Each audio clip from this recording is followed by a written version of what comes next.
No Alvo com Heron Falco.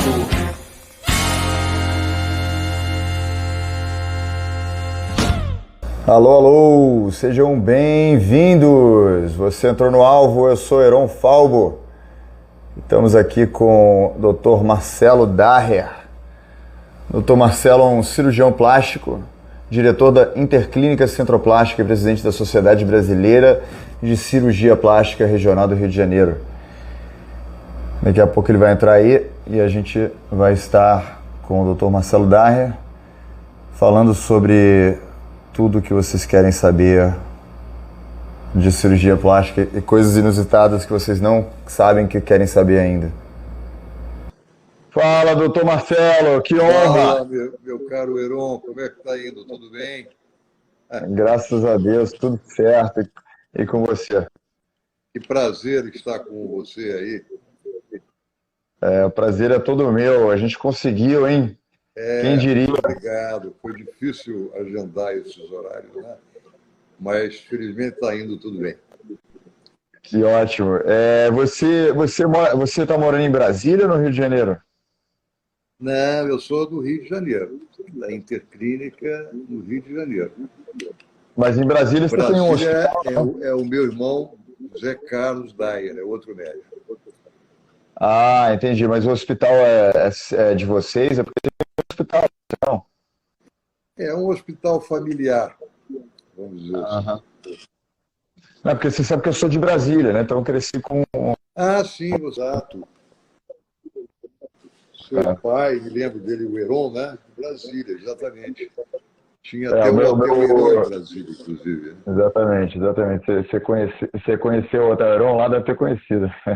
Sim, com certeza. Que legal. E vocês foram, por que vocês criaram um hospital lá em Brasília? Se vocês são do Rio. Ah, isso é um outro assunto, é um assunto familiar. É uma outra história. Mas a base nossa é aqui o Rio mesmo. Entendi. Bom, então, é, o que bom, eu ia te perguntar outras coisas do hospital, mas você não quer falar então do hospital, né?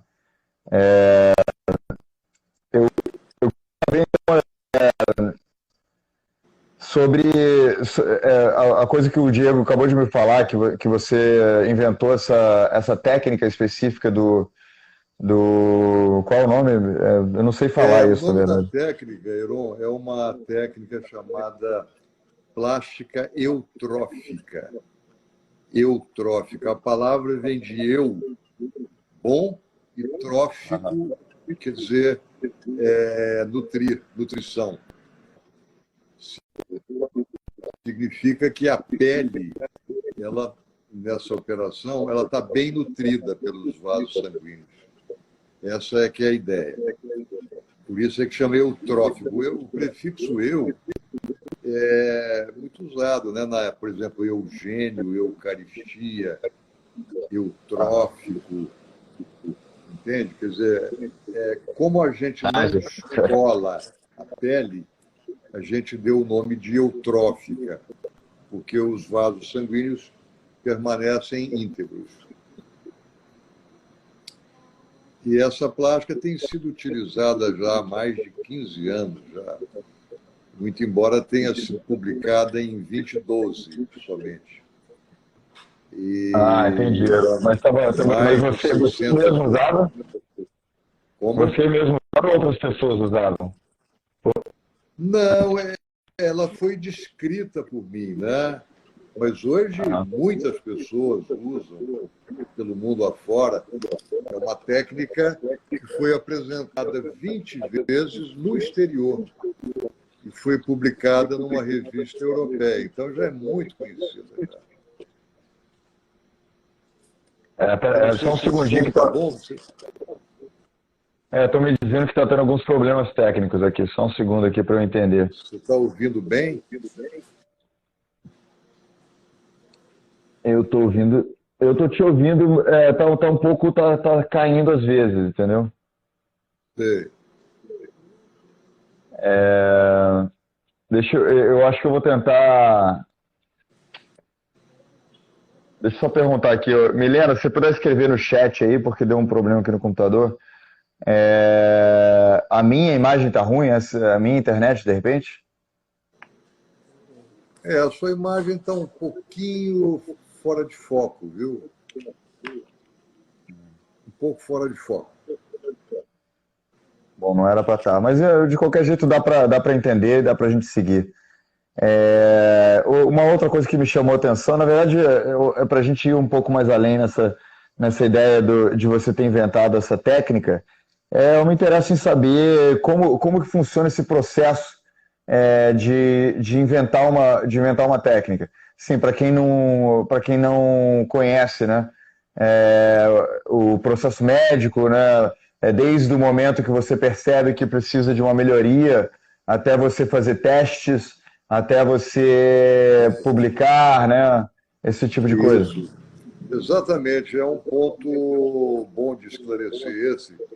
E é preciso explicar o seguinte: os médicos, eles, inclusive, a gente não usa a palavra inventar a técnica, a gente usa a palavra escrever uma técnica. Viu, Heron? É totalmente diferente dos outros setores. Por exemplo, a indústria, ou a indústria farmacêutica, ou mecânica, ou elétrica, quando ela inventa um negócio, ela bota uma patente em cima. Os médicos não têm patente alguma. É porque trata-se do princípio de que você está descrevendo uma técnica para ser usado por pessoas, ou seja, pela humanidade, pela sociedade. Então, os médicos, eticamente falando, eles não cobram patente da técnica. Pelo contrário, se sentem orgulhosos quando vão a um congresso e as pessoas dizem que estão usando a técnica e apresentam resultados. É um motivo não é de orgulho por você ter descrito a técnica, vamos entender bem isso. A pessoa se sente útil a descrever uma coisa nova que está sendo usada com vantagem. E muitas pessoas leigas me perguntam sobre isso. Eu não tenho como explicar. A pessoa diz assim: você não pode cobrar um ROI. Imagina, não existe isso. Nem é vedado ao médico omitir qualquer tipo de tratamento ou de técnica que possa trazer melhoras para uma pessoa humana. Isso não é permitido pela ética médica. Olha, isso é uma coisa que eu não tinha noção disso. Realmente muito interessante mesmo. Mas então não tem como derivar, além de, vamos dizer, reconhecimento dos seus iguais, né, da comunidade médica, não tem como derivar nenhuma espécie de benefício para você por ter sido o primeiro a escrever? Escrito uma técnica. Não tem. Não tem. A pessoa, ela é procurada por pessoas, por clientes que querem ser submetidos a essa técnica. Naturalmente, o médico cobra honorário pelo seu trabalho, mas não é uma coisa assim, em escala industrial. Por exemplo, a Honda descreveu um sistema mecânico. Todos que usarem no mundo terão que pagar um royalties. Não, a medicina não tem isso, não. É uma coisa totalmente diferente. Doutor Marcelo, as pessoas estão falando que você está com eco na voz. Você está com bom eco. Então, será que o senhor tem um fone de ouvido que dá para colocar, não? Vou tentar, posso tentar o fone, sim. Por favor.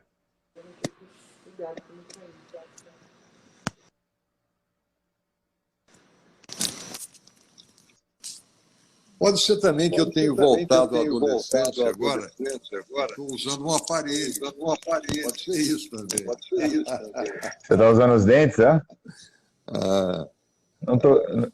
Você está usando os dentes um aparelho? Pode ser isso.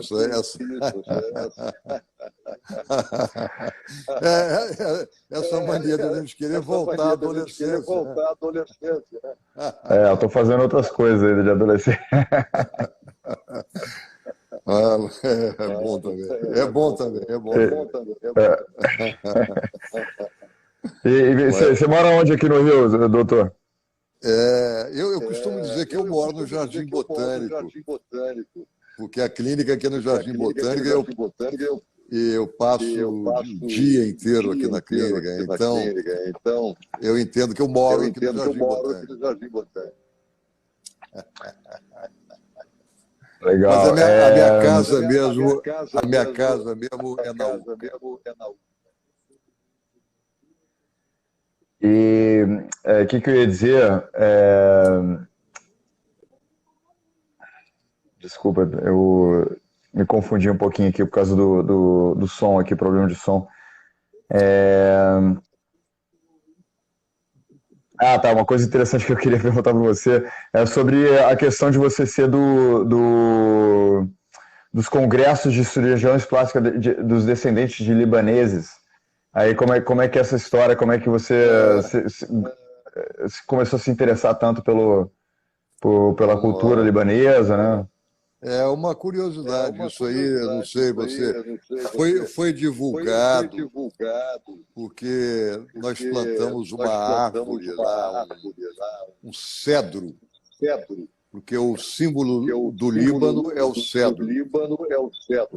Então, cada um planta uma árvore quando vai lá.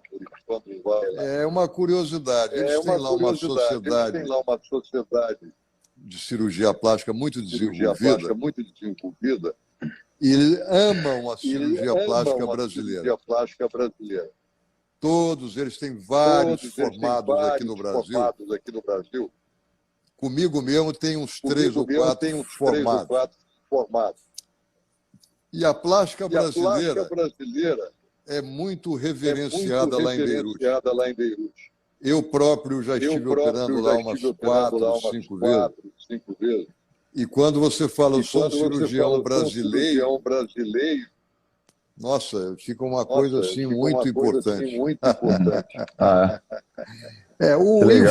O Ivo Pitangui, que você é mais novo, mas deve ter ouvido falar muito dele. Sei quem é.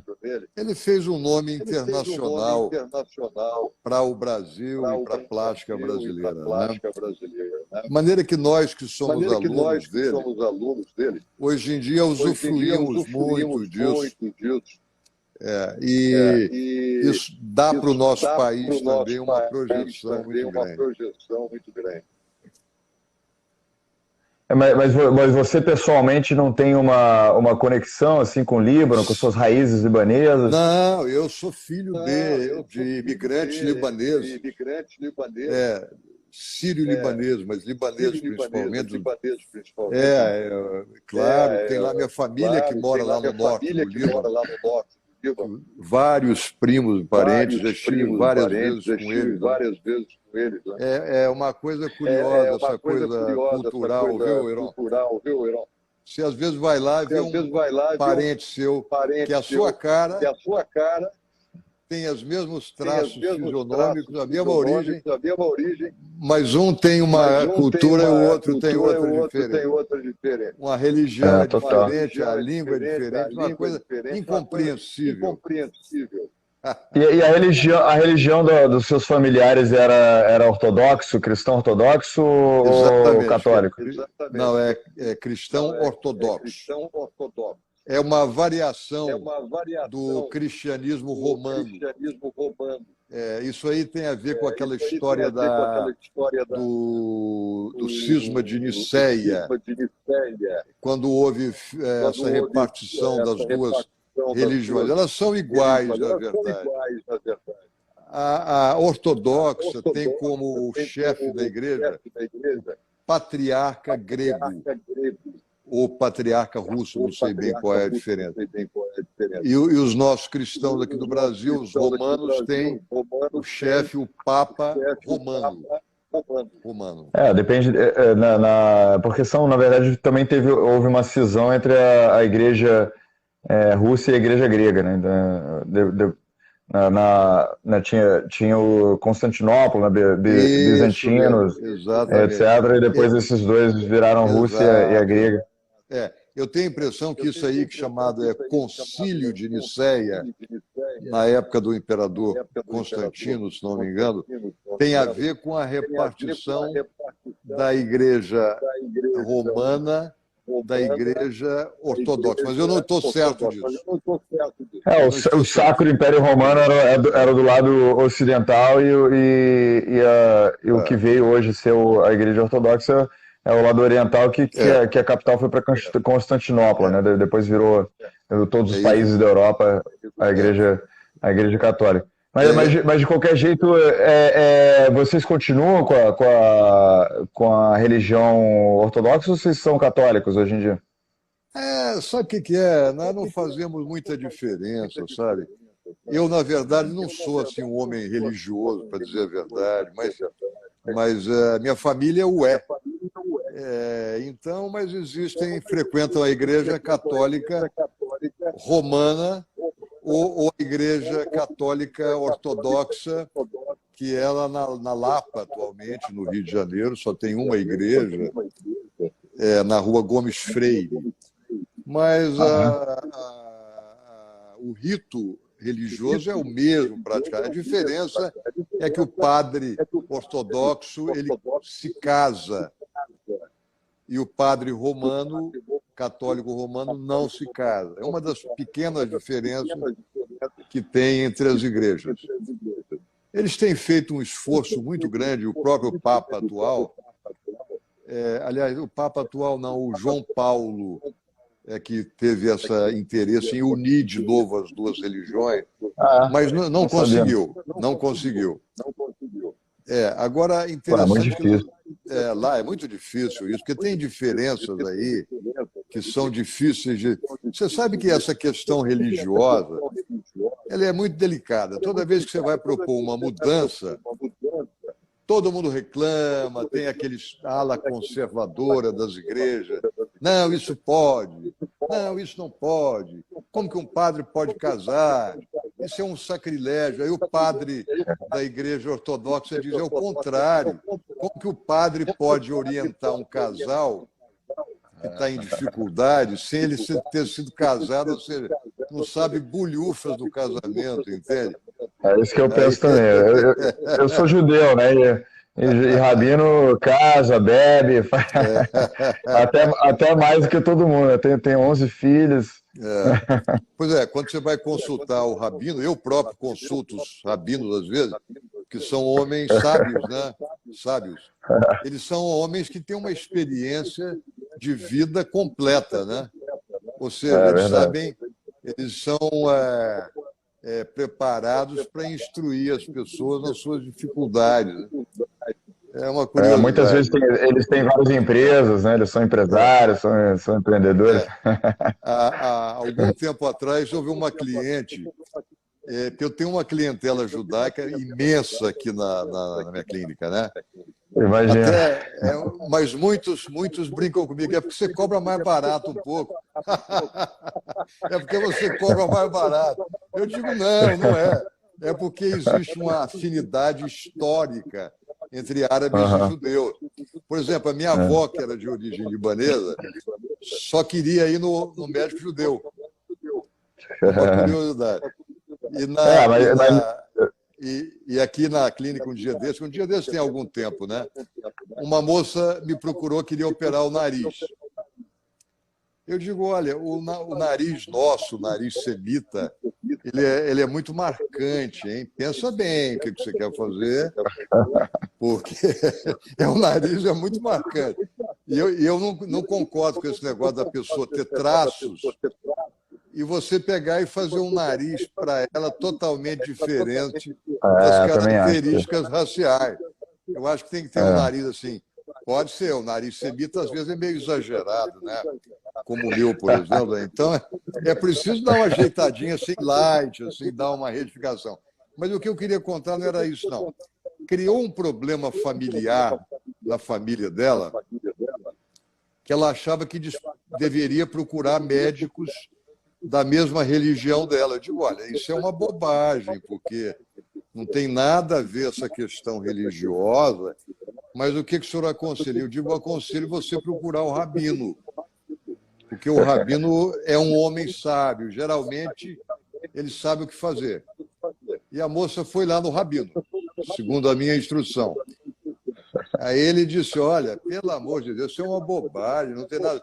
Você gostou do cara, foi com a cara dele, acha que ele pode fazer um bom trabalho para você?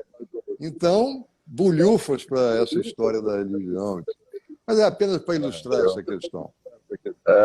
Bonito. E eu queria perguntar para você, ó, entrando um pouquinho aí na cirurgião plástica, você que é um homem leve, que gosta de um bom humor, que você vê de assim que as pessoas estão exagerando na cirurgia plástica, as mulheres estão assim pedindo que você acha que não deveriam, estão consertando, que você acha mesmo? Esse é um bom tema, isso aí é muito importante. Isso aí, todas as vezes que a gente vai falar sobre plástica, acaba o tempo e o entrevistador diz, olha, na semana que vem a gente continua, porque o interesse das mulheres é muito grande. Senta bem. O negócio é o seguinte, há realmente um exagero quanto a essa questão de procurar a plástica. É preciso que o médico tenha uma certa calma, uma certa boa formação e ética, no sentido de fazer a pessoa ver que apenas o fato de incomodá-la, por exemplo, essa orelha é um pouquinho torta assim, isso me incomoda, como elas dizem, isso é característico, isso me incomoda. Eu digo, mas não é possível que te incomoda a esse ponto. É claro, se você está infeliz a ponto de não viver a sua vida prazerosa por causa desse pequeno defeito, podemos corrigir, mas se não, você pode reconsiderar isso.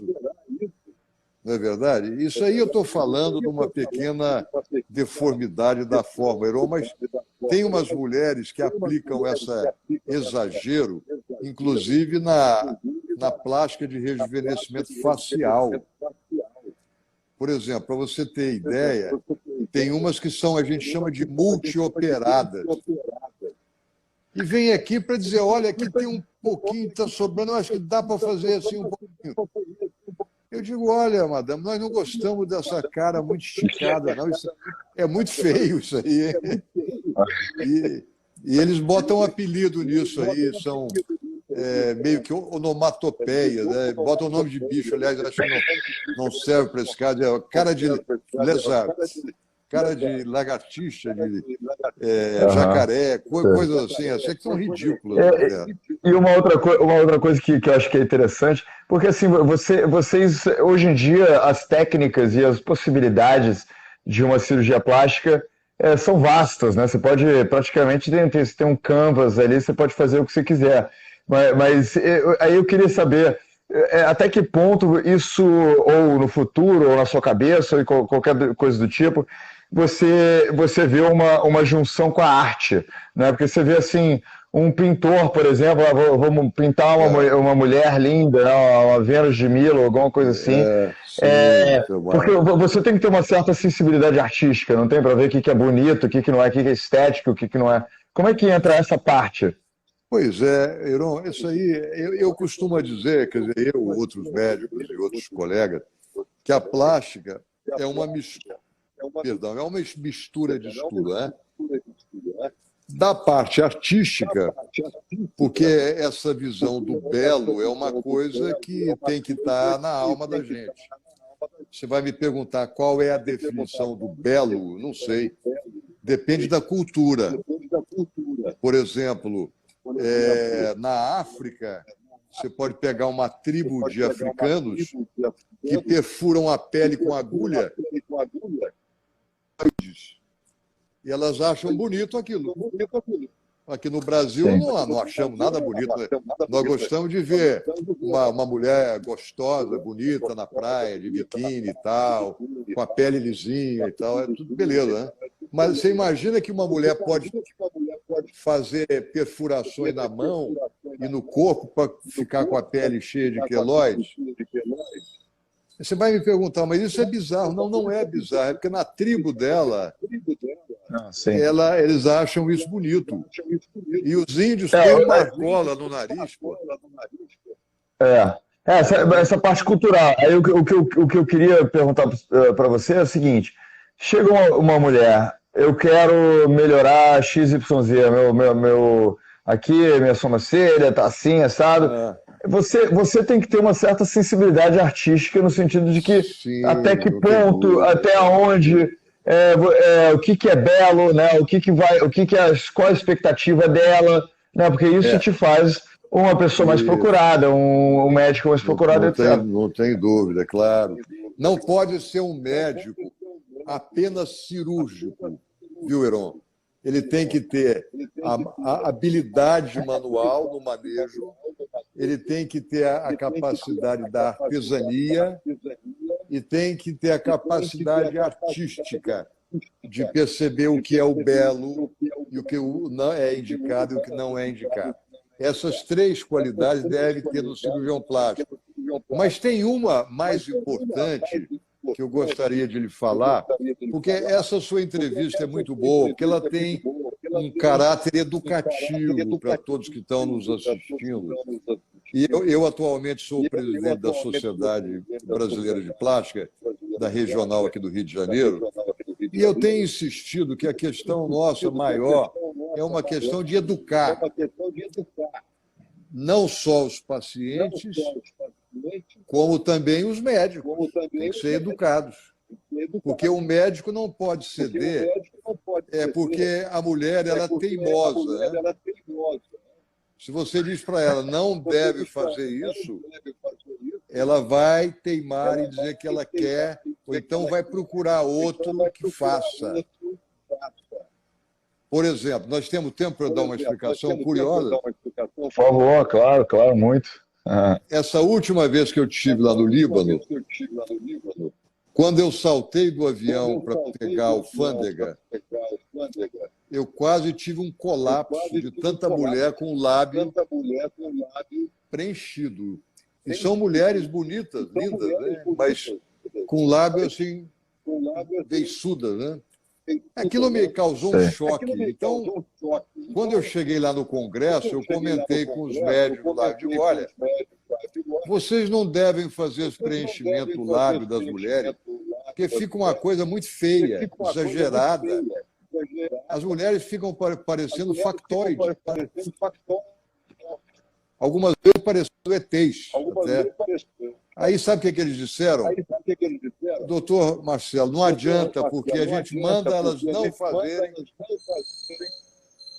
Elas batem na porta ao lado, fizeram esse gesto. Batem na porta ao lado até que acham um médico que faça o que elas querem fazer.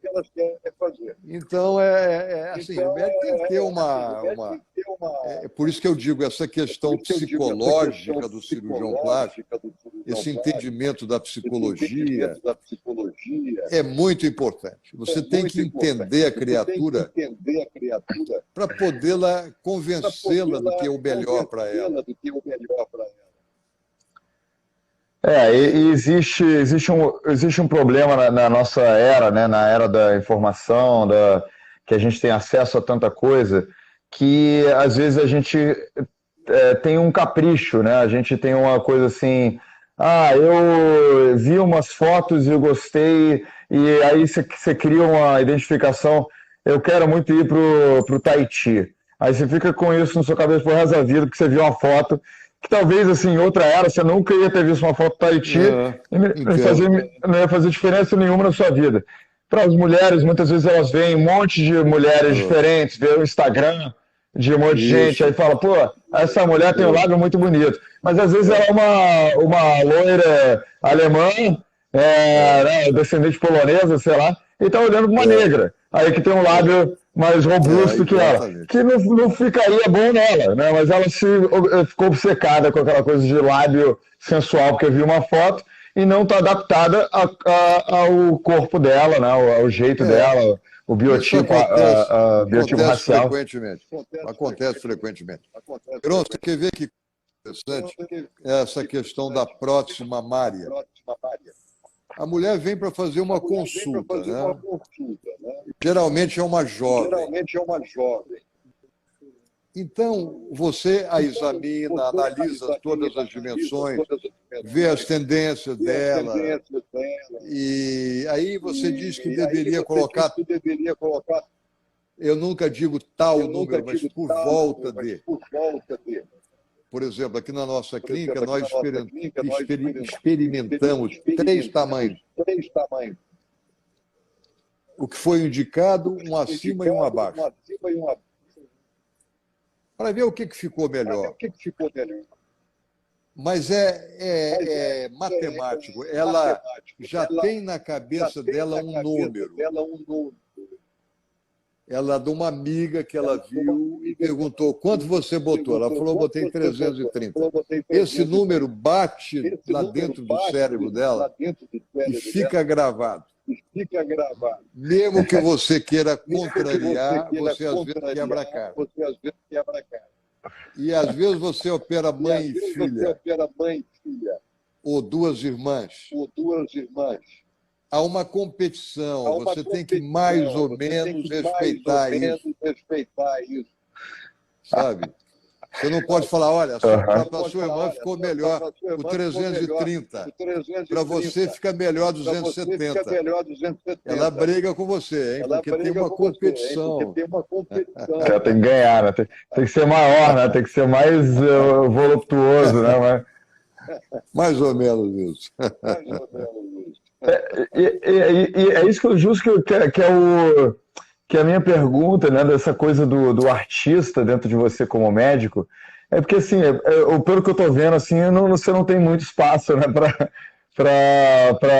vamos dizer, para mudar a opinião, né, para lapidar, né, porque se você chegasse para Michelangelo e falasse assim, ó, o meu Davi, eu quero, entendeu, com os braços maiores, que ela já falar, pô, eu tenho uma sensibilidade estética que eu gastei 20 anos fazendo a apprenticeship, né, para poder desenvolver, e você sabe menos que eu, então eu vou botar os braços que eu acho melhor. Então, assim, os Médicis chegavam lá para Rafael, para Leonardo da Vinci, né, cria o negócio de um jeito. Os Médicis não iam chegar e falar, não, eu quero que tenha mais vermelho aqui. Eles iam falar, pô, quem é o artista aqui é o Leonardo da Vinci. Aí, até que ponto você não sente que você deveria ter mais dizer nisso? Heron, essa pergunta é muito boa. A gente tende a fugir um pouco dela. Eu vou te explicar por quê. É porque nós temos limites anatômicos. Por exemplo, o Da Vinci, ele, vamos dizer que ele estivesse fazendo uma escultura. A escultura não tem limite.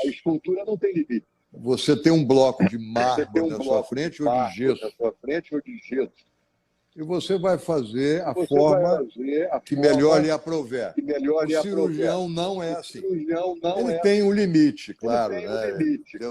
Dentro de certo limite. Mas, por exemplo, se eu quiser avançar um pouco o sinal, eu vou esbarrar num nervo, ou numa artéria, ou numa estrutura nobre que eu não posso contrariar, eu não posso tocar. Por isso é que surgiu o termo escultura na matéria viva. Ou seja, você esculpe a forma dentro dos seus limites anatômicos. Diferente do Da Vinci, ou da Leonardo da Vinci, porque ele não tem limite, ele tem um bloco de pedra e ele faz o que ele quiser com o bloco de pedra, não sai sangue em lugar nenhum. Então, nós temos esse limite e o cirurgião tem que aprender a trabalhar com as pedras, com as armas que tem. Senta bem. O que eu quero dizer com isso, além Mas é muito dessa sua interessante essa pergunta, viu? Então, o que eu quero dizer é o seguinte, é que mesmo dentro desses então, limites, dentro né, do que que você você... perguntou, Oi? Oi? Cortou um pouquinho, tá cortando, eu não consigo te ouvir. então, essa, Alô? essa sua pergunta Alô, pode agora ser que eu tô te ouvindo. complementada. É aquele Oi, negócio agora eu do tô te ouvindo. início o negócio do início da entrevista, quando falamos na plástica eutrófica. Por exemplo, ela produz, na minha avaliação, resultados melhores, porque são mais naturais, não fica com a aparência de que está tudo esticado, e você respeita melhor a forma anatômica.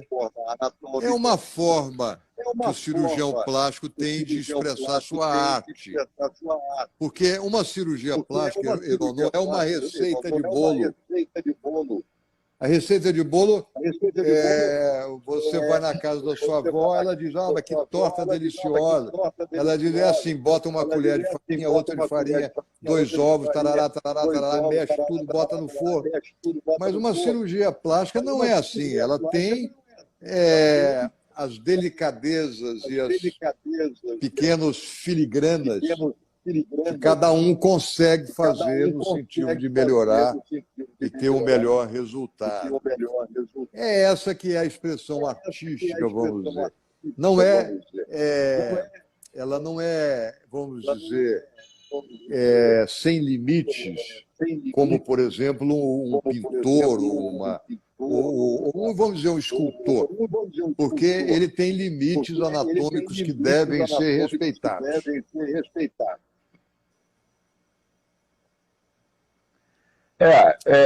Exatamente isso eu entendo, mas eu acho que minha pergunta era vamos dizer, uma analogia de aproximação, né? Não tão exata.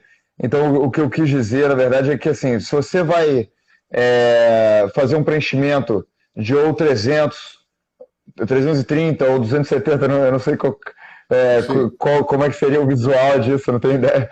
Mas você tem que ter a sensibilidade do que vai ficar bonito, né? Para aquela pessoa especificamente. Então, igual você olha para uma pedra, assim, Da Vinci está olhando para uma pedra, ele tem a sensibilidade artística de ver o que aquele material pode trazer, né? Então, assim, você olha para uma mulher que é talvez mais gorda, mais magra, e você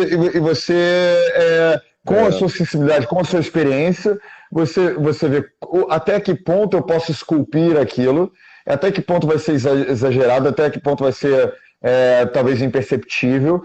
E eu acho que, na verdade, contrário de Davi, por exemplo, que você pode pegar uma pedra, jogar fora, pegar outra, você está lidando com um ser humano que vai carregar aquela arte que você vai entregar a ela. Ela não vai poder ter a escolha de tirar da parede, tirar do quarto e botar em outro lugar. Ela vai carregar consigo. Então é uma arte muito mais com muito mais responsabilidade, né? Sim, não tem dúvida. Agora, chegar nesse entendimento é uma coisa muito difícil. Porque o médico, ele tem... por isso que a gente hoje em dia diz, a cirurgia plástica, muitos médicos não aceitam mais clientes que aparecem assim do nada. Só aceitam pacientes que são indicados. Por que isso? É porque o paciente que foi indicado, ele vem de uma pessoa que tem grande confiabilidade no cirurgião. Porque há um determinado momento em que o cirurgião tem que usar frase, ele tem que emitir, pronunciar uma frase. Seguinte, isto não pode ser feito. Eu não estou mais conseguindo te ouvir, não estou te ouvindo. Então, você estava falando aí da sutil arte de saber o que você está fazendo. Em outras palavras, nós temos um problema hoje muito grande, que é o Google. Então a pessoa vem com uma série de informações e você tem que ter uma certa moral em determinado momento para dizer, não, isso não é o melhor caminho. Isso não é possível. Mas ela diz como que eu vi uma mulher que ficou linda, que fez essa técnica. Então, em outras palavras, é uma pessoa que tem que ter credibilidade para poder dizer sim ou não. Por isso que esses pacientes que vêm do espaço, do nada, muitas vezes são rejeitados. Porque a pessoa chega para você com uma série de informações errôneas e vícios. Aí não dá para você explicar o que tem que ser. Agora tem uma outra que vem que diz assim, por exemplo, que essa que operou há 3 dias atrás. Disse, doutor, o senhor faz o que for necessário, que eu confio plenamente no que você fizer. E pronto. Aí é bom. É bom, mas eu tenho que ouvir também a vontade dela para ver o que ela deseja. Claro. Né? Mas aí por isso que você tem um nome que tem e que as pessoas te procuram, né? Porque você claramente ouve, né? Então assim, e você então assim recomendaria, né, que as pessoas é claro que assim, é uma faca de dois gumes, né? Porque as pessoas também tem muito médico charlatão, né? Muito médico que está iniciando, né? Que talvez assim não tenha essa sensibilidade e tudo mais. Então assim, acho que a recomendação é dupla, né? De que os médicos, que as pessoas procurem bons médicos e que confiem, né, nesse médico, né? Procurem de uma boa indicação. Inclusive, essa aula também serve para os médicos novos. Aqui está na minha frente o Álvaro Daia, que é meu filho, que é cirurgião plástico, junto com a minha equipe, são 4 cirurgiões plásticos aqui na clínica. E nós trabalhamos em conjunto. E eles todos aprendem isso. Primeiro, é preciso ouvir o paciente. Aí, para você tentar acertar, é preciso entender a alma da pessoa. Aí sim você faz um bom diagnóstico. E como é esse processo de ouvir, assim, de entender? Porque isso é muito interessante. Para a gente que não está no dia a dia disso, que sensibilidade que você precisa ter para entender o que a pessoa realmente quer? Porque às vezes a própria pessoa não tem a habilidade de expressar isso muito bem, né? Eu, por exemplo, na prótese de silicone, eu tenho acertado em 95%. É difícil, mas eu tenho acertado bastante. Agora, isso é um treinamento que você tem que ter ao longo de anos e tal. A cirurgia plástica não é só a pessoa saber fazer uma técnica. É por isso que eu digo, hoje em dia, Heron, está uma febre agora de dentistas e médicos clínicos e até dermatologistas, radiologistas e tal, fazerem operações. A gente condena fortemente, porque esse trabalho cirúrgico é uma coisa que vem ao longo de décadas. Não é por exemplo, um dentista que inventou esse negócio da harmonização facial, que na verdade é o que nós fazemos a vida inteira. Agora cria uma publicidade em cima da divulgação. E o CRM, às vezes, me liga dizendo, doutor, o senhor quer que eu feche a clínica da tal pessoa? Eu digo, não, pelo amor de Deus, não quero que feche a clínica de ninguém. Pelo amor de Deus, cada um tem a sua responsabilidade. Eu poderia solicitar uma intervenção dessa, mas eu tenho optado por educar os pacientes. Ou seja, quando você vai tratar de dente, você vai ao dentista. Quando você vai tratar da sua pele, para ter um creme na pele, você vai a uma dermatologista. E quando você vai fazer uma operação no nariz, para fazer o nariz um pouquinho mais arrebitado, mais bonitinho, assim, pareceu o Alain Delon. Tem o Alain Delon e tem o Alain Delon. Sou eu. Mas aí você procura um cirurgião plástico, né? Se você procurar um O que dentista... que você acha? Você acha que tem esperança aí pro meu nariz, não? Ah, você tem um nariz bonito, Alain... rapaz. É meio modelo, é. É bonito. Nunca ouvi isso antes, mas obrigado. Não, é bonito, Vindo de você, eu vou me sentir até um príncipe. É ajeitado, porque combina com o rosto. Pode ser que um retoquezinho aqui, outro ali, uma coisinha, mas de maneira geral. Agora está piorando. Não, achei que estava indo bem. Se for no cirurgião plástico, vai ter o Alain Delon. Agora, se for fazer com dentista, vai ter o Alain Delon. Muito bom, muito bom. É uma brincadeira. Uma coisa que eu queria te perguntar, que eu fiquei curioso, é que a gente viu numa entrevista você falando, eu não sei se foi agora, em que momento, mas eu queria sua opinião geral sobre a questão do tratamento do Covid, né, de como foi visto, desse problema todo de OMS versus governo, versus STF. Qual que é a sua posição? Essa é uma pergunta Sim, por favor, pode... Eu sempre que posso, né, nessas palavras minhas aí dirigidas ao público, em meu nome mesmo, e às vezes representando a minha associação, eu procuro dar uma explicação sobre essa questão da virose, que foi uma coisa que atingiu a gente profundamente, né?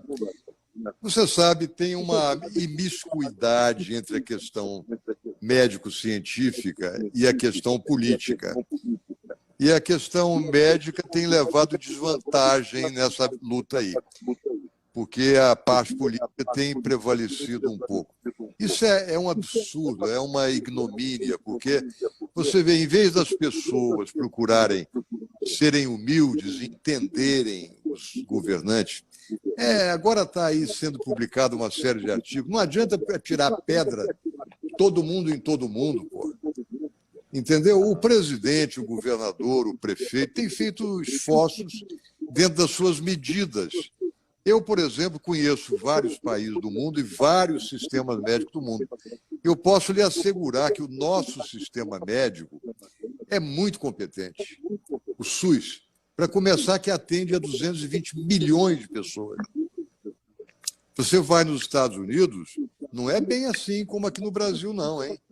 Você tendo dinheiro, você é atendido. Não tendo, não é atendido. Então, eu não acho ruim que falem mal do SUS, sabe?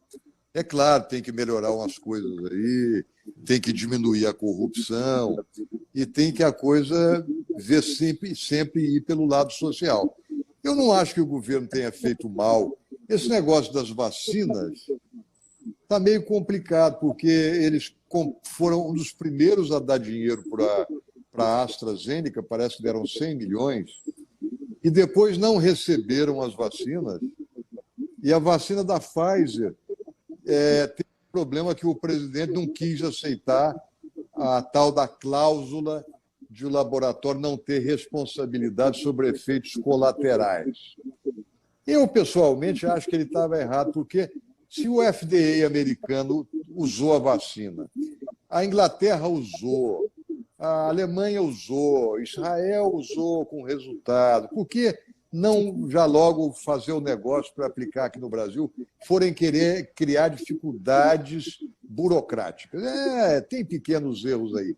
Mas, de maneira geral, não acho que o Brasil esteja tão mal assim, não. Nesse ranking mundial, ele está aí no 22º lugar, mais ou menos. Não está muito mal, não. Está bem na foto, viu? Agora, o que eu te pergunto é o seguinte: o mundo está de novo às portas de uma guerra, você está vendo aí. Os porta-aviões americanos indo para o sul da China, a qualquer momento pode eclodir um conflito de proporções mundiais.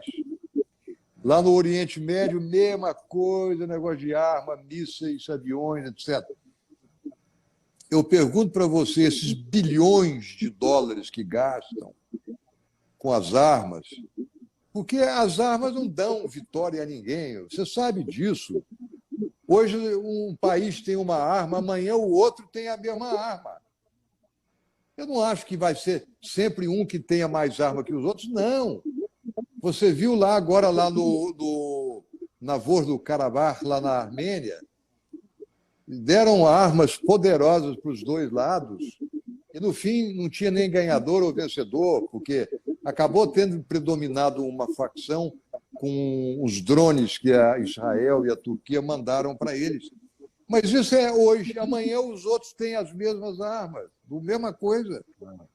Não tem diferença. Então, a solução que existe é criarem canais de comunicação que pudessem ser discutidos e criar um ambiente pacífico para que todos pudessem viver.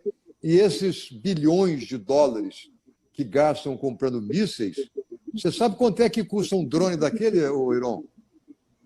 Pequenininho, parece um bilhão de dólares. Eu sei que só para voar um caça de guerra custa milhões de dólares, né? Só para ver um voo. Tem um drone americano que é o bambambam de todos os americanos, custa 180 milhões de dólares. Sendo que para fazer uma faculdade, você gasta $1 milhão. Para fazer uma universidade, você gasta 10 milhões de dólares. Vê se tem lógica uma coisa dessa. Quer dizer, é preciso que as pessoas pensantes precisam convencer esses indivíduos bárbaros e brutais e burros. Existe uma questão complexa, né, que é a hegemonia mundial, né? No momento que existem dificuldades ideológicas, como a China sendo, né, um pouco mais para o lado do comunismo o mundo árabe, o mundo árabe sendo contra certas crenças e tudo mais. Aí, quando você tem esses impasses, aí existe uma proteção, né? Que aí viram aquela Guerra Fria, né? Que as pessoas vão construindo. Tudo bem, e realmente eu sei se você tem uma resposta sobre isso. O Kennedy disse uma frase curiosa, que era o preço da liberdade é a eterna vigilância. Foi dito pelo Kennedy, isso, John Kennedy, do meu tempo. Mas é o seguinte, eu concordo em parte, porque senão você vai viver a vida inteira de olho no vizinho, se o vizinho vai te atacar, vai te matar. Não é possível. Mas não é só atacar. O ponto também não é só atacar, porque assim, existe um problema. Vamos dizer que a China, agora no Covid, né, eles se resolveram muito rapidamente, compraram um monte de empresa dentro da Europa, dentro da América do Norte, etc. E daqui a pouco, aos poucos, eles vão instalando culturalmente ideologias e culturas chinesas dentro do Ocidente. E a gente vai perdendo, a longo prazo, certos, vamos dizer, liberdades culturais e até herança cultural que a gente tem a longo prazo. Então não é só uma questão, essa vigilância, às vezes não é só uma questão de prezar pela sua própria vida, prezar pela história do eu povo. Concordo contigo, mas eu queria deixar uma mensagem seguinte: não é uma semana, um mês, um ano que você vai resolver isso. Mas é assim, em vez de optar por armas, tem que optar por negociação. É claro que as armas vão ter que existir, mas não assim como está essa corrida maluca. Mas você vê, o Trump quebrou o tupete dos chineses com o negócio da diminuição das alíquotas, com o aumento das alíquotas de importação. Pronto, já foi uma coisa satisfatória. Não precisa mandar agora a porta-aviões, porque ontem o Gorbachev, não sei se você chegou a conhecer, lembra dele? Mikhail Gorbachev, é o criador da perestroika. Ele ligou para o presidente dos Estados Unidos, o Biden, e ligou para a China, para o Putin, da Rússia. Sabe o que ele falou? Cuidado que vocês estão a um passo de um conflito nuclear. Se eu falar isso ou você falar isso, tem um peso, né? Agora, se o Gorbachev falar isso, pô, é porque a coisa está muito perigosa, realmente. Entendeu? Concordo. Então, fica a mensagem de que, em vez de Não, bomba eu concordo que esse e perigo. bomba, pô, eu tô com você 100%, né, que existe um perigo, é só que as respostas não são claras, né, a gente não sabe o que está por trás, né, essa coisa do Covid teve muitas coisas misteriosas, né, muitas coisas mal contadas, né, certas coisas, então, tipo, às vezes é até difícil a gente opinar, né, nesse sentido. Infelizmente, doutor, a gente está começando agora uma parte do assunto que até tem muito pano para manga, ia ser muito interessante. E a gente continua isso em outro dia, tomando uma cerveja, alguma coisa assim. Um Mas prazer. agora está acabando nosso tempo. Eu só queria, antes da gente terminar, de você falar um pouquinho sobre a clínica e as diversas coisas que vocês fazem aí, para a gente chamar as pessoas que não são completamente loucas, que são sensatas, que vão fazer um bom trabalho, legal, a irem visitar vocês aí. Será um prazer. Heron, é o seguinte, durante a pandemia a gente operou normalmente.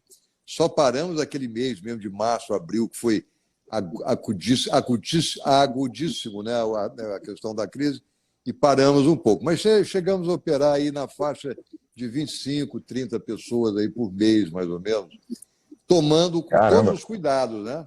Máscara, luvas, fazemos o exame para o Covid, para ver se a pessoa tem alguma coisa. A gente fez muitas dessas operações pequenas da pele, que são pequenas tumorações que aparecem no rosto, e as pessoas não queriam parar, esperar o fim da epidemia. Fizemos muitas dessas operações nas pálpebras, no nariz. Fizemos cirurgias estéticas também, de mama, de abdômen, de face, de plástica de pálpebra, muito procurado. Mas, assim, tomando um cuidado excessivo, né? Sem nenhuma irresponsabilidade, a gente fez tudo com muita calma, com muito cuidado. Algumas pessoas procuravam aqui dizendo, olha, nós não queremos operar em hospital, porque temos medo de pegar essa doença lá. E a gente escolheu uma clínica. Eu digo, não, mas não é só por isso que você vem operar aqui. Se for assim, você pode convidar o seu médico para vir operar você aqui. Não, mas nós queremos operar com você, porque a gente já conhece, tarará, tarará. Então, teve um movimento razoável. Não vou dizer que era como antes da epidemia, claro que não. A gente está, assim, meio que reorganizando as coisas, mas tem um volume considerável e estamos abertos e rezando para que essa questão da vacinação seja mais rápida um pouco e a gente possa voltar à normalidade. Eu acredito que em 2 ou 3 meses terá um número razoável de vacinas e que a gente vai poder, acho que toda a população, não só nós que médicos tivemos o privilégio de ser vacinados antes, né? Mas, se Deus quiser, toda a população será vacinada. Esse é o que a gente acredita. Amém. É isso, então. O centro clínico fica onde? Só para a gente anunciar aqui para o pessoal que quer achar. Fica no Jardim Botânico.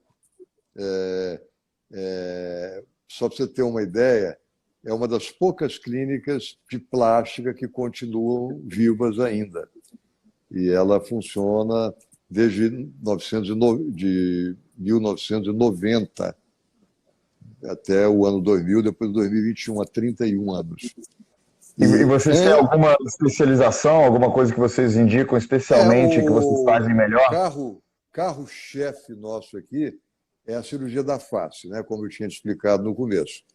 Mas, a plástica tem umas fases. Por exemplo, veio a lipoaspiração, atropelou todo mundo, né? É um número disparado maior de tudo que é feito em plástico. Depois vieram as próteses de silicone, também atropelaram todo mundo. É um número altíssimo de demanda por próteses de silicone. E vai por aí afora.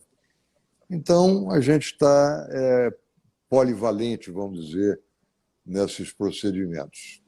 Eu estou aberto aqui, vou te convidar um dia para vir aqui, se você quiser, será um prazer. Tomar um café com a silicone, tá bom? Para conhecer aqui as instalações e para estreitar mais a nossa amizade que já Muito tinha obrigado, sido, muito obrigado. já tinha sido começado pelo conhecimento que eu tenho do seu trabalho, e agora nos aproximamos mais um pouco. Vamos ver se Muito depois obrigado, doutor. a gente continua essa amizade no Emir Al-Bahar, que é um barco que está aí à disposição para a gente fazer uns passeios. Muito obrigado, muito obrigado. Tá bom? Muito obrigado, doutor. Eu que agradeço. E obrigado por aceitar meu convite, obrigado pela conversa e sua disposição generosa. Tá bom, eu que agradeço. Muito obrigado. Valeu, tudo de bom, gente. Valeu. Boa noite a todos. Tudo de bom. Tchau, Um tchau. abraço. Tchau, tchau.